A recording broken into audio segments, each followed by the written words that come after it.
Ya, assalamualaikum warahmatullahi wabarakatuh. Berjumpa lagi dengan saya Delvin dan Damri. Di sini saya akan menjelaskan mengenai administrasi transaksi.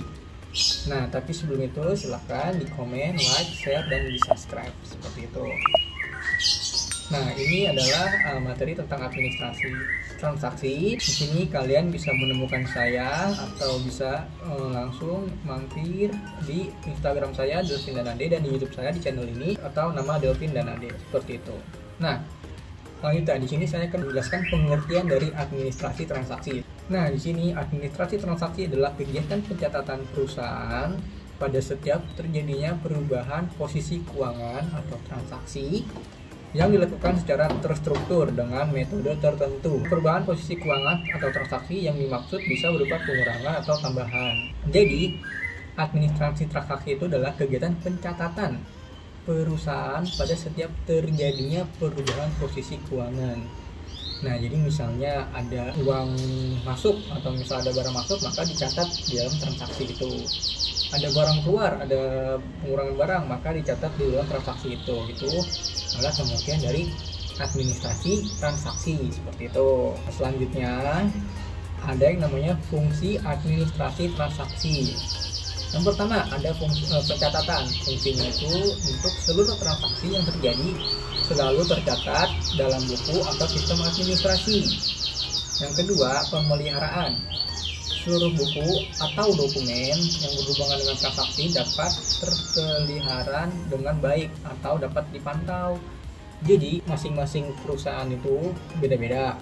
Apabila perusahaan kecil itu dia menggunakan biasanya buku, tapi apabila perusahaan besar dia menggunakan sistem atau menggunakan Excel ataupun menggunakan alat. Tuh. Selanjutnya ada yang namanya fungsi penyediaan. Informasi mengenai transaksi selalu tersedia dan dapat diakses dengan mudah. Lalu pengerjaan, fungsinya itu pengerjaan buku atau dokumen mengenai transaksi dapat sesuai dengan ketentuan perusahaan. Nah, ini ada 4, jadi kita balik lagi, ada 4. Ingat, yang pertama itu ada pencatatan, yang kedua ada pemeliharaan, yang ketiga ada penyediaan, dan yang keempat ada pengerjaan. Itu adalah fungsi dari administrasi transaksi. Biasanya kalian suka lihat misalnya kalian ke Indomaret atau kalian ke Alfamart atau ke supermarket lainnya menggunakan debit card, itu ada alatnya. Dia mengeluarkan kertas, ada 2 kertas, itu satu buat kita, satu buat dia, buat si kasirnya. Untuk apa? Untuk laporan nanti si perusahaan itu berapa jumlah yang keluar, berapa jumlah yang masuk. Itu namanya, itu contoh kecilnya seperti itu. Selanjutnya di sini untuk manfaat dari administrasi transaksi, yang pertama itu memudahkan dalam berhubungan dengan pihak luar. Yang kedua, memperkecil risiko kehilangan barang. Dan kemudian yang ketiga, memudahkan pemberian layanan purna jual kepada konsumen. Dan yang keempat, memudahkan pemilik perusahaan untuk melihat perkembangan bisnisnya. Jadi manfaat administrasi transaksi ini sangat banyak. Itu yang pertama, memudahkan dalam berhubungan dengan pihak luar. Jadi pihak luar bisa mengetahui berapa jumlah pemasukan atau berapa jumlah barang yang telah laku seperti itu. Lalu memperkecil risiko kehilangan, jadi kepantau misalnya jumlah barangnya hanya 20 dan yang tercatat ada 15 yang keluar. Nah, itu tercatat semuanya di sistem seperti itu. Jadi tidak bisa, apabila ada yang tidak sesuai maka berarti barangnya hilang. Dan ini bisa memperkecil risiko kehilangan. Dan yang ketiga, memudahkan pemberian layanan purna jual kepada konsumen.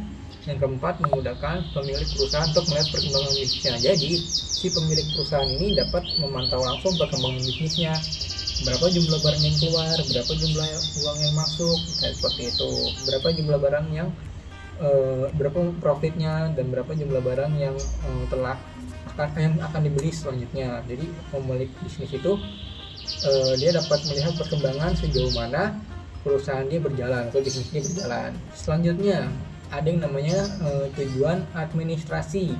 Nah, tujuannya yang pertama dapat menyusun program pengembangan usaha dan kegiatan pengorganisasian perusahaan. Dan yang kedua, dapat mengamankan kegiatan-kegiatan usaha dan organisasi perusahaannya. Dan yang ketiga, dapat memantau aktivitas administrasi perusahaan. Dan yang keempat, dapat memiliki kinerja dalam kegiatan pengorganisasian dalam perusahaan. Nah, itu dari tujuan administrasi. Jadi dia bisa menyusun program pengembangan usaha. Jadi si pemilik bisnis itu dapat menyusun program pengembangan usahanya, lalu dapat mengamankan kegiatan usaha itu tadi, dapat mengurangi risiko kehilangan barang, dan dapat memantau aktivitas administrasi perusahaan itu. Lalu selanjutnya dapat menilai kinerja dalam kegiatan pengorganisasian dalam sebuah perusahaan. Seperti itu. Nah, jadi mungkin itu saja. Terus selanjutnya, selanjutnya sudah selesai ternyata. Jadi mungkin itu saja untuk materi administrasi transaksi ini. Nah, nanti untuk tugas kalian itu yang pertama adalah coba dicari sejarah administrasi transaksi seperti itu. Dan yang kedua, administrasi menurut para ahli, itu hanya 3 ahlinya seperti itu. Jadi untuk tugas kalian yang merasa diajar saya bisa kalian cek di GCR, yaitu pertama sejarah dari administrasi transaksi, dan yang kedua adalah administrasi transaksi menurut para ahli, minimal 3 ahli seperti itu. Itu saja untuk tugasnya, silahkan dikerjakan, nanti dikerjakannya di Google Classroom seperti itu. Nah, mungkin itu saja dari saya. Mohon maaf apabila saya salah kata atau salah penyampaian, mohon dimaafkan. Kurang lebihnya saya mengucapkan mohon maaf. Assalamualaikum warahmatullahi wabarakatuh.